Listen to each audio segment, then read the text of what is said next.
Continuando con el artículo 40 de la Ley de Derecho Internacional Privado, vemos que en el numeral 2 se indica lo siguiente.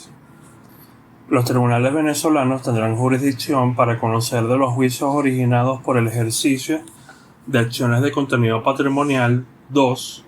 Cuando se ventilen acciones relativas a obligaciones que deban ejecutarse en el territorio de la República o que se deriven de contratos celebrados o de hechos verificados en el mencionado territorio.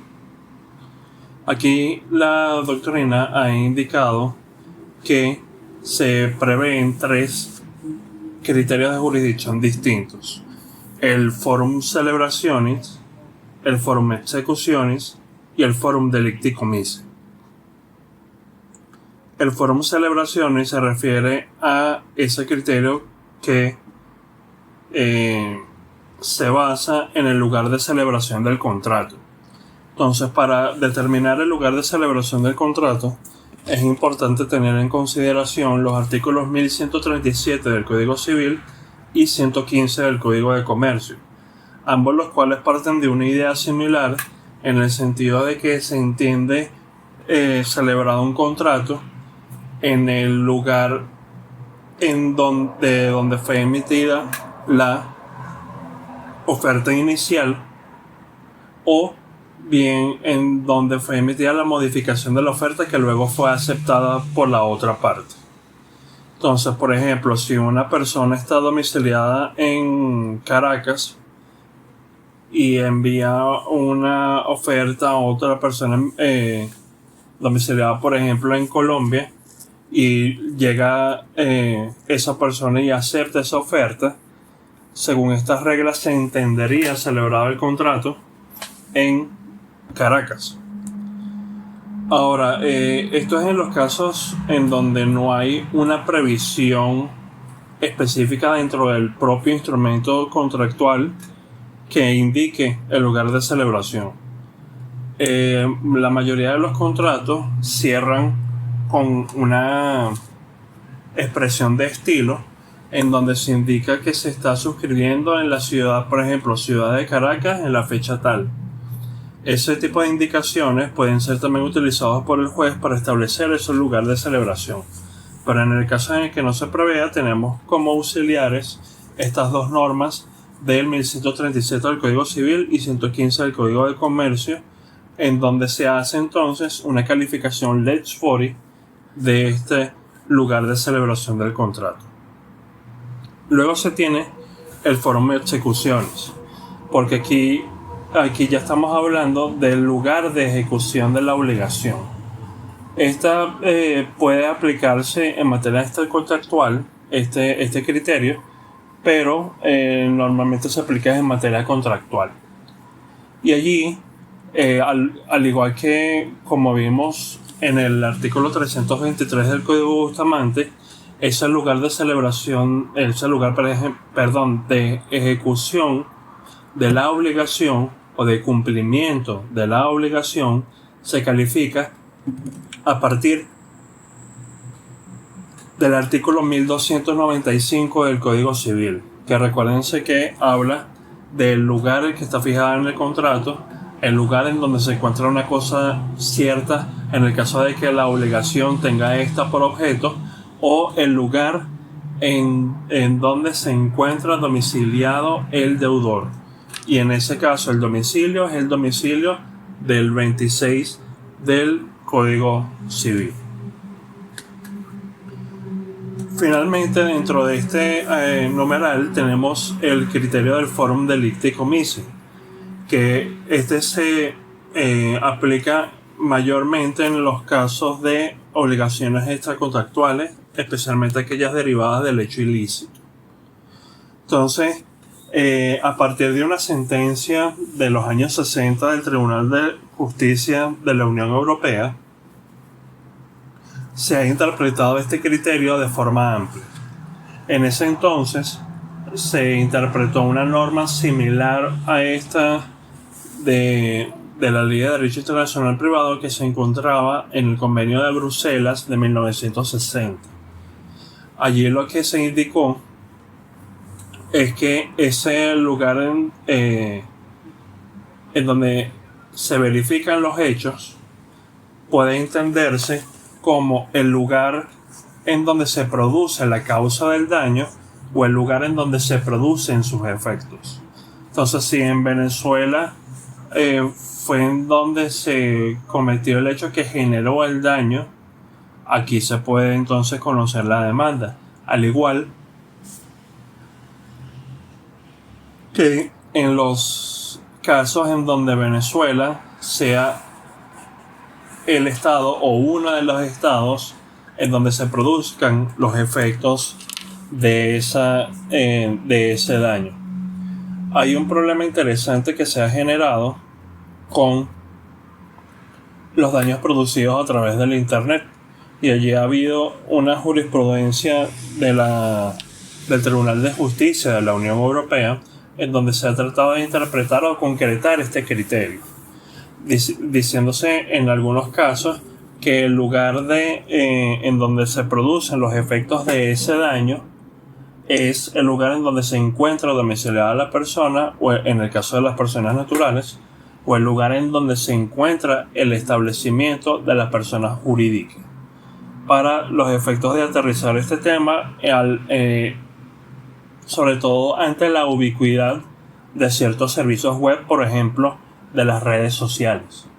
Porque de lo contrario se dejaría abierta una ventana demasiado amplia para que el demandante elija el foro en donde pueda demandar. Porque, por ejemplo, si a mí en mi contra hacen algún acto difamatorio a través de las redes sociales, yo en principio podría pensar que puedo demandar en cualquier lugar en donde esa publicación pueda ser accesible a través del internet. Lo que básicamente o lo que virtualmente se traduce en que puedo demandar en cualquier país del mundo.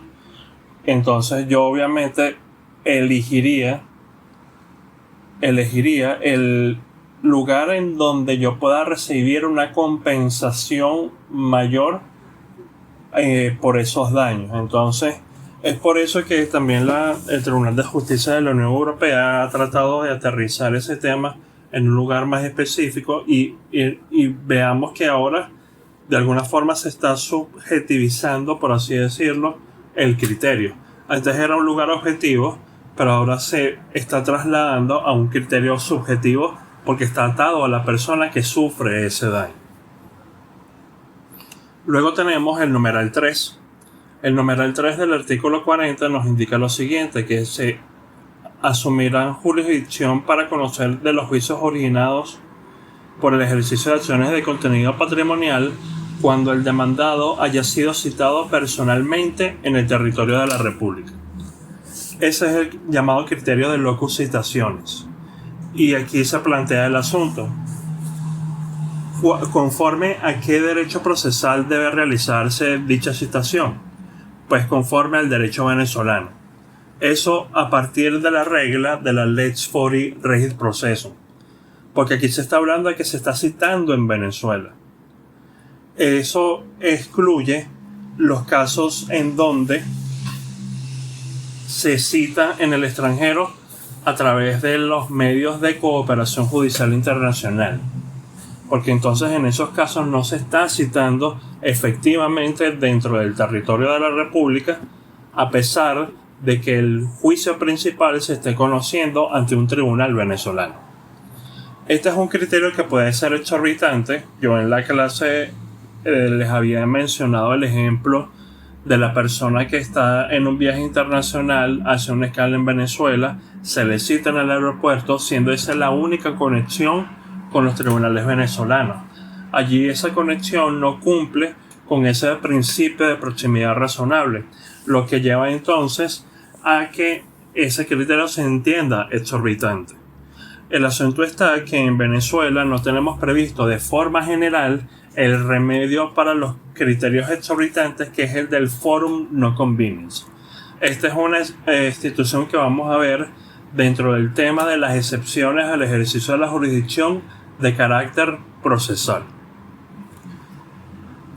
Finalmente, dentro de la Ley de Derecho Internacional Privado tenemos el numeral 4, en donde se prevé el criterio de la sumisión voluntaria, indicándose lo siguiente: que los tribunales venezolanos tendrán jurisdicción para conocer de los juicios originados por el ejercicio de acciones de contenido patrimonial.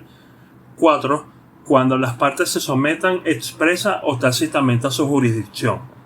Aquí veamos una diferencia de lo que dice esta norma con lo que indica el artículo 318 del Código de Bustamante, porque a diferencia de esa norma de ese tratado, la Ley de Derecho Internacional Privado en materia de acciones de contenido patrimonial no exige un requisito de vinculación efectiva entre el territorio y el territorio venezolano, claro está, y el litigio.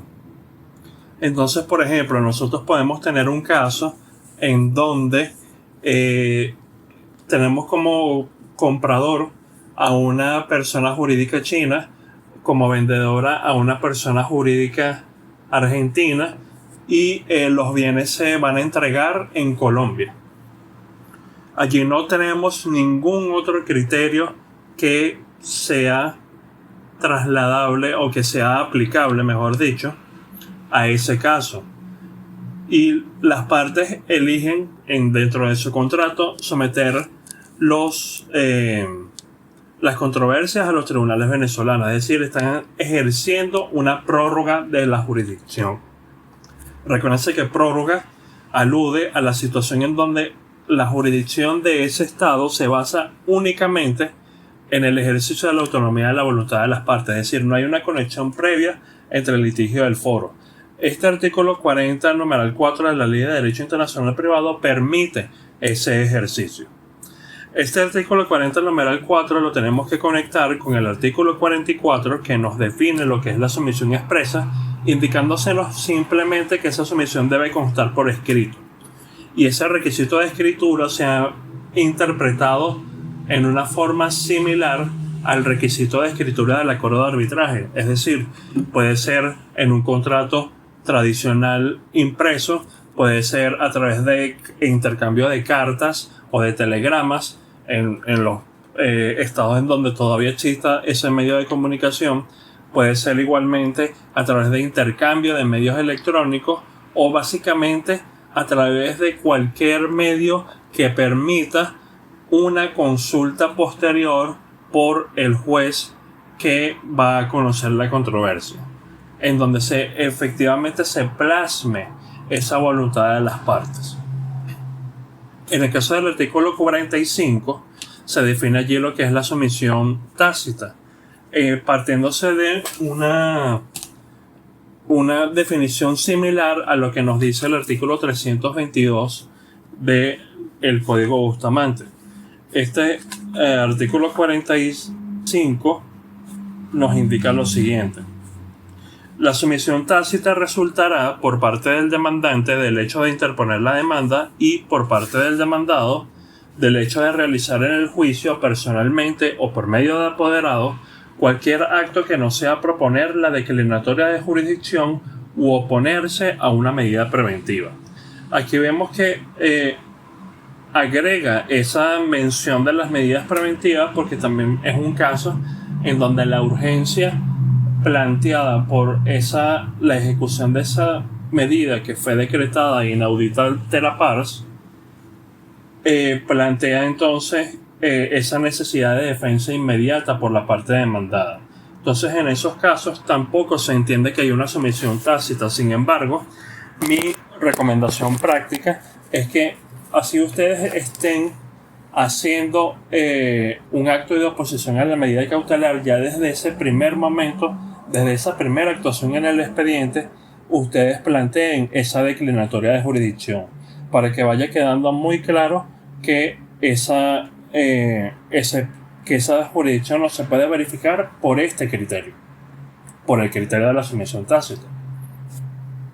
Finalmente, tenemos el artículo 46, que nos indica lo siguiente: no es válida la sumisión en materia de acciones que afecten a la creación, modificación o extinción de derechos reales sobre bienes inmuebles, a no ser que lo permita el derecho de la situación de los inmuebles.